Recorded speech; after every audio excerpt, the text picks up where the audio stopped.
तो ये वर्णन किया है। तत्काले तो समुत्थाय बिन मूत्रे विसर्जित ध्वजा।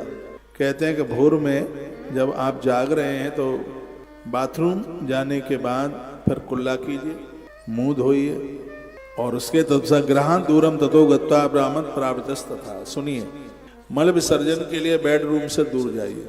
लेकिन अब तो इस तरीके से मकान बनते हैं कि बाथरूम उसी में ही। और हम आपको जो ये बातें कह रहे हैं, सुनिए इधर देखिए, ये सिर्फ कहने के लिए नहीं, हम लोग तो इस पर चल रहे हैं। वृंदावन में मेरी कमरिया से बाथरूम बाहर है, इन सब बच्चों को मालूम है। बेडरूम से बाहर है बाथरूम। उस कक्ष को बड़ा अद्भुत माना गया है, उस कमरे को बड़ा अच्छा माना गया है जिसमें बाथरूम वगैरह नहीं। बाथरूम तो बाहर ही होना चाहिए था। उदमुख समाविश्या प्रतिबंधे न्यामुखा। सूर्य निकलने के पहले मलमूत्र विसर्जित कर रहे हैं तो दक्षिण की तरफ मुंह, और सूर्य निकलने के बाद में विसर्जित कर रहे हो तो उत्तर की तरफ मुंह होना चाहिए। ऐसा भी वर्णन किया गया। सप्तवा पंचवा त्रिता वर्णन किया गया है कि साबुन से हाथ साफ हो सकते हैं लेकिन शुद्ध नहीं हो सकते। हाथ शुद्ध तो मिट्टी से हो। रोज माटी नहीं लगा सकते क्योंकि आपके बाथरूम की मोरी चौक हो जाएगी। लेकिन जिस दिन आपने व्रत किया है, उपवास जिस दिन किया है, उस दिन अपने हाथों से मिट्टी जरूर लगाइए। माटी के बिना हाथों में पवित्रता नहीं है। जल देवान नमस्कृत्या मंत्रेण स्नान आचरित। जीवन के दो काम ऐसे हैं, एक काम बोलते हुए करो और एक काम मौन रह करके करो। वो दोनों काम कौन कौन से हैं? जिस समय भोजन कर रहे हो उस समय मौन रहिए, और जिस समय नहा रहे हो उस समय भगवान का नाम लीजिए। नहाते समय जिह्वा से भगवत नाम, और भोजन करते समय, इसको चटका पीछे कनपटी छोड़, खाते समय बिल्कुल चुप रहना है और नहाते समय भगवान का नाम लेना। फिल्म के गाने नहीं गाने हैं। श्री कृष्ण गोविंद हरे मुरारे हे नाथ नारायण वास्तव। मैं नहाते समय हनुमान चालीसा पढ़ता हूँ। मुझे ऐसा लगता है मेरे 3.5 करोड़ रोमों से हनुमान जी मेरी बॉडी में प्रवेश कर गए। मैं हनुमान जी का पुजारी हूँ। मेरा भाग्य है कि मैं बजरंगी का साधक हूँ। चारों युग में ताप तुम्हारा, इनका तो प्रभाव चारों युगों में है भैया।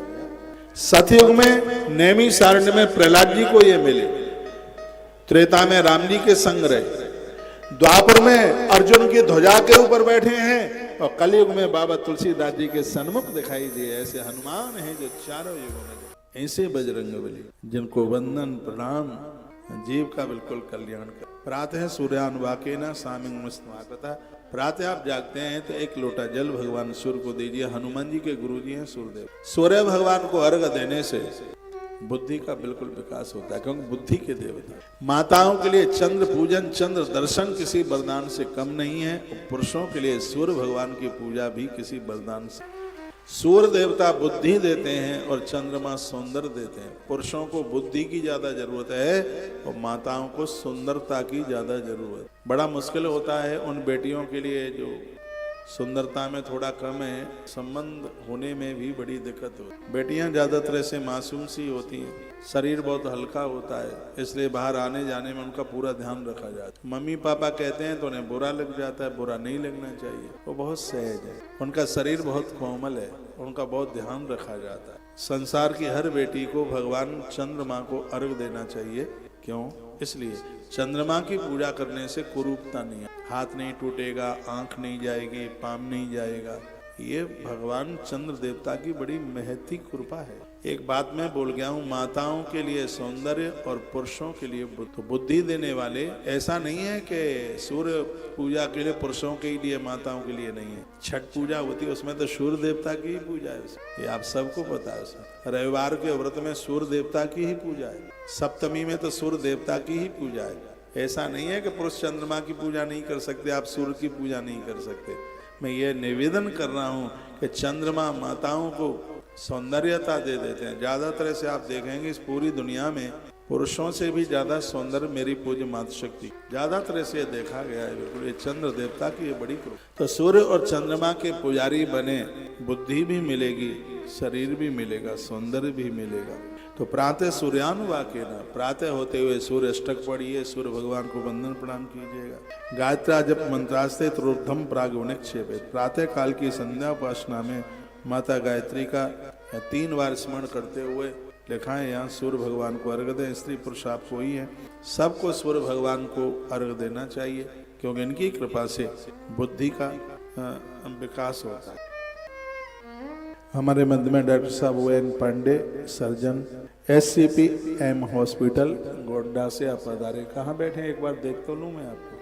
आपका बहुत रेस्पेक्ट है, आपका स्वागत है, आप आए हैं। आपके आने से परिसर बहुत अच्छा लग रहा है, सम्मान है। देखिए, पूज्य स्वामी विवेकानंद महाराज एक बात कहते थे, पिता वही है जो अपने बच्चे को अपने से ऊपर उठा दे, गुरु वही है जो अपने शिष्य को अपने आप के ऊपर उठा दे। आप अच्छे वाले पिता हैं तो अपने बेटे को अपने आप से बुलंदा ऊपर कर देना, तब ही आप पिता हैं। ऐसा नहीं है कि शराबी बाप अपने बेटे को इस चीज में आगे करे। मैं संस्कारों की बात कर, ये ग्रंथ यही तो कहता है। पूज्य स्वामी विवेकानंद महाराज कहते थे, जो माता पिता अपने बच्चों की तरक्की चाहते हैं कि 2 बात उन बालकों को कह दो।